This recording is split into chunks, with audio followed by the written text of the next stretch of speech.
este video aprenderás a identificar cuáles son las variables económicas que se ven afectadas por una variación ante los impuestos o en este caso el gasto público, trabajando otra vez con un tipo de cambio flexible en el modelo Money Fleming de economía abierta.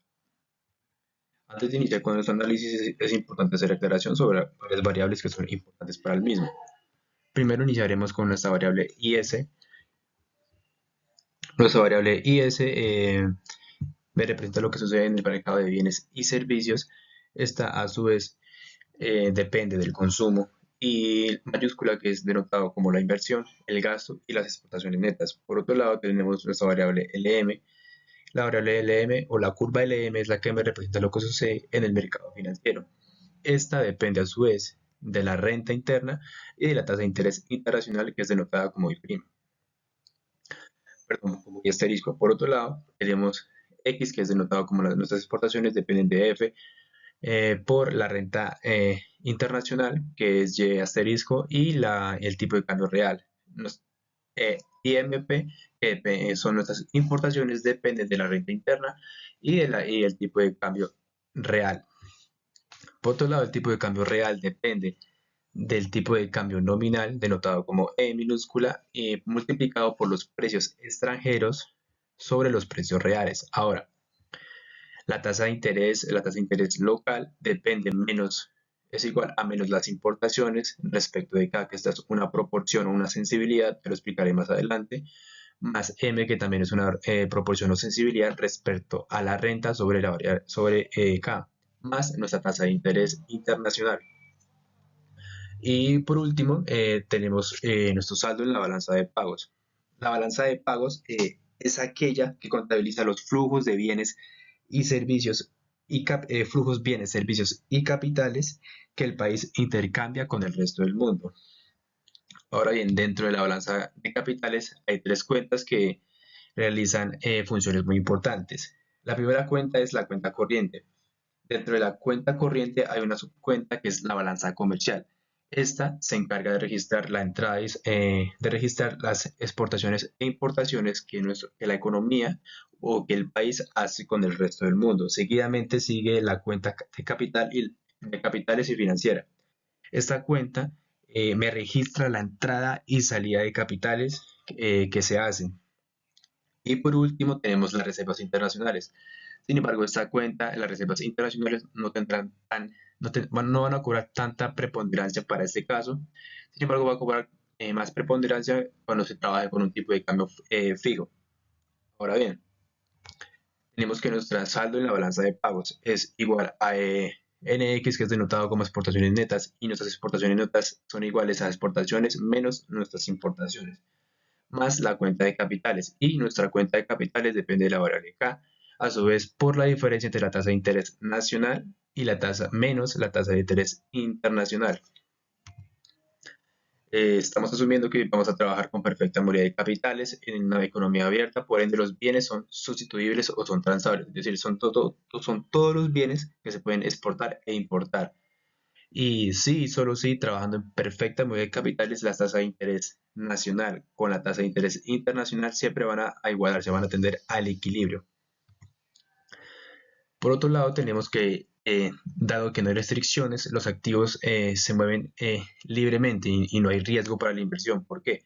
La teoría nos dice que debido a que no hay que hay una perfecta movilidad de capitales, es decir, que hay una entrada y salida de capitales, nos indica que no hay aranceles o barreras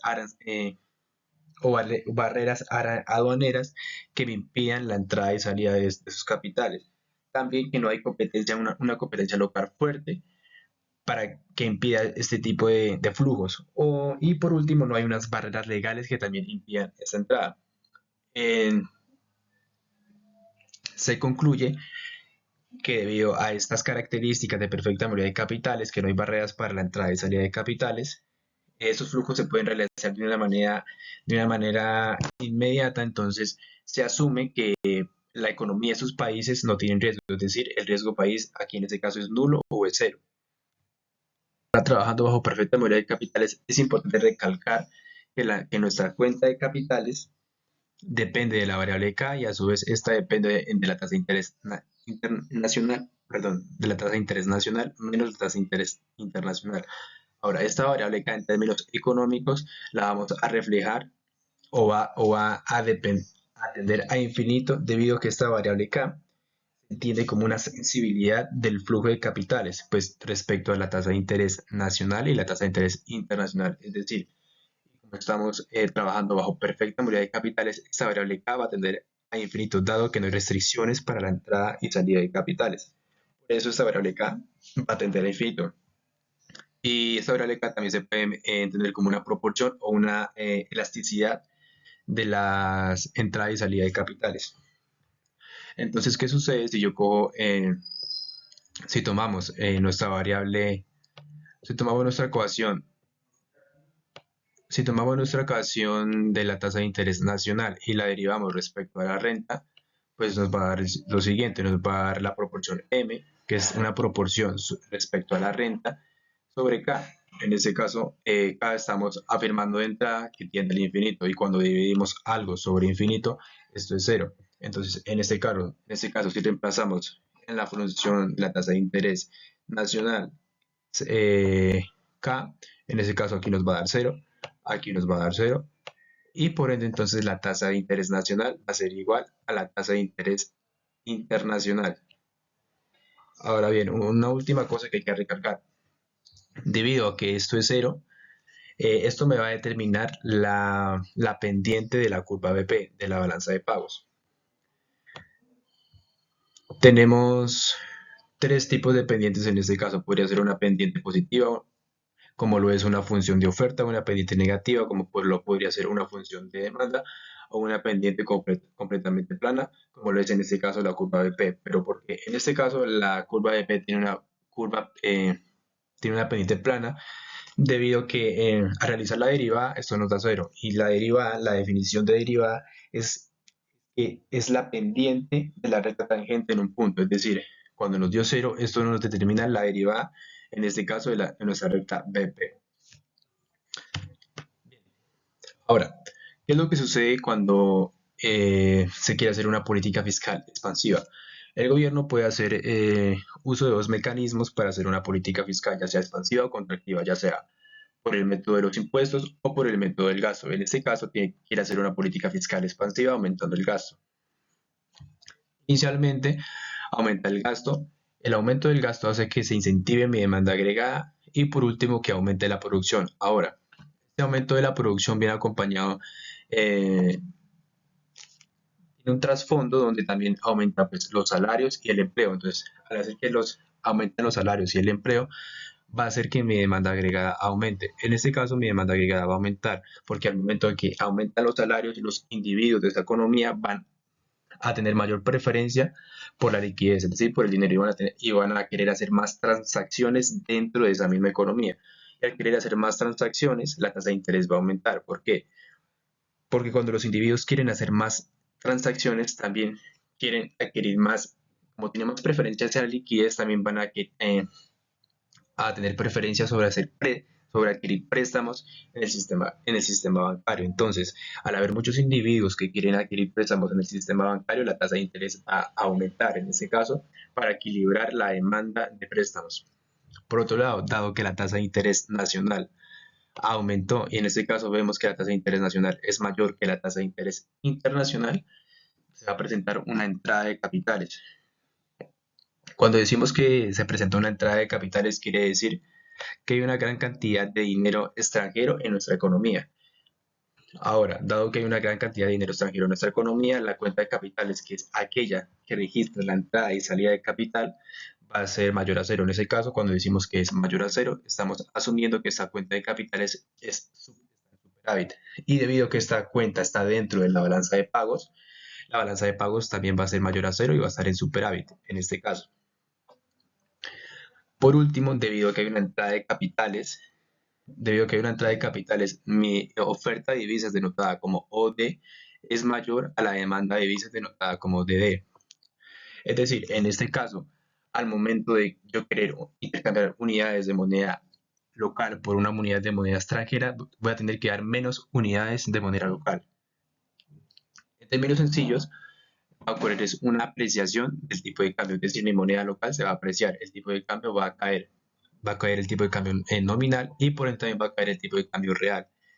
Debido a que ocurre esta apreciación de la moneda, esto va a tener repercusiones en las exportaciones netas, debido a que como el tipo de cambio real disminuyó, el tipo de cambio nominal también disminuyó, mis exportaciones también van a caer. Sin embargo, aunque mis exportaciones cayeron, mis importaciones sí van a aumentar. ¿Por qué? Porque estamos diciendo que de antemano ya tenemos mucho dinero extranjero dentro de nuestra economía, entonces se van a incrementar porque tenemos que pagarlo con moneda extranjera.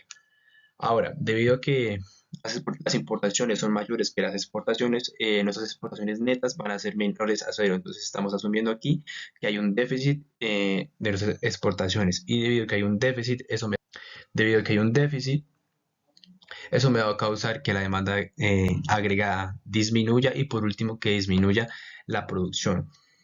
Y como mencionamos anteriormente que si disminuye y como mencionamos anteriormente, que si disminuye la producción, va a disminuir también la demanda de dinero agregado. Y por último, la tasa de interés también va a disminuir.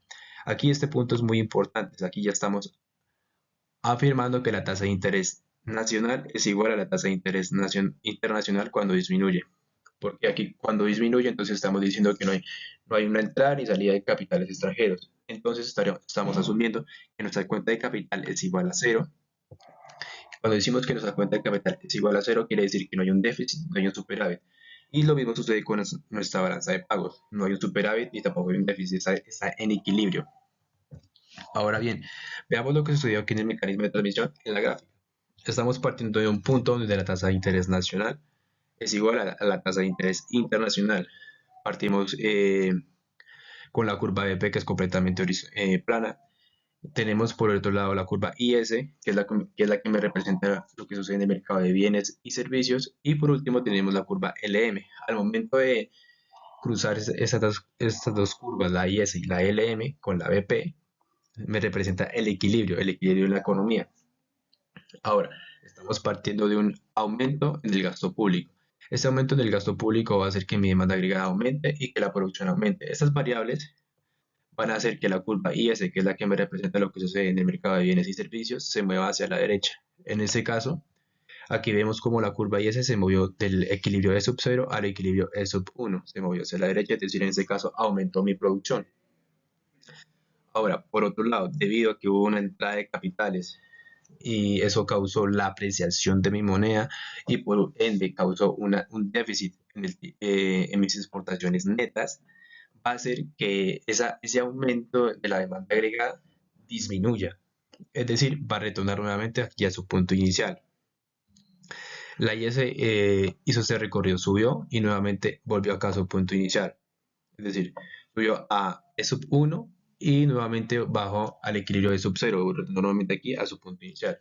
¿Qué sucede con la LM? Si bien la IS presenta es un movimiento de la curva, la LM solamente va a presentar un desplazamiento sobre la curva, es decir, la LM al momento en que aquí aumentó la producción y aumentó la demanda agregada y aumentó la tasa de interés, esta tasa de interés va a hacer que la LM se mueva hacia la derecha, en este caso que aumente, aquí está, aquí lo podemos ver claramente. Sin embargo, esto no es un movimiento, esto es un desplazamiento sobre la misma curva. Y cuando y debido a la entrada de capitales y la entrada de capitales me causó la apreciación de mi moneda local y esta misma un déficit en exportaciones netas hizo que mi demanda agregada disminuyera, que la producción disminuyera y que pues disminuyera también eh, la demanda de dinero, también cayó la tasa de interés. Esta misma va a hacer que la LM se devuelva, es decir, que presente otro nuevo desplazamiento sobre la curva y retorne nuevamente acá al punto inicial. Siempre las curvas IS y la M y LM tienen que encontrarse para el equilibrio. En este caso, estamos observando que hay un equilibrio en E sub 1 y E sub 1 se encuentra con la curva LM y este sería mi nuevo nivel de producción. Sin embargo, debido a que debido a la entrada de capitales, disminuyó y vuelve a su punto, a retornar a su punto inicial. Entonces, de este modo, la producción hace el siguiente retorno, hace el siguiente recorrido. Lo mismo sucede con la tasa de interés. Ahora, ¿qué podemos concluir de ese tipo de política fiscal expansiva hecha por el gobierno? ¿Es efectiva, no es efectiva? Pues claramente, evidenciando el mecanismo de transmisión y evidenciado por la gráfica, estamos asumiendo que la política fiscal expansiva con tipo de cambio flexible bajo perfecta movilidad de capitales es completamente inefectiva porque inicialmente sí hizo que mi producción aumentara. Sin embargo, aunque mi producción aumentó, eso eso llevó consigo una alza en la tasa de interés y a su vez hizo que llegaran nuevos capitales a mi economía, pero la entrada de estos capitales hicieron que mi moneda local se apreciara y por ende va a hacer que mis exportaciones sean negativas y que la producción se disminuye. En este caso, claramente para que la producción aumente y se mantenga en ese estado, tenemos que aplicar otro tipo de política.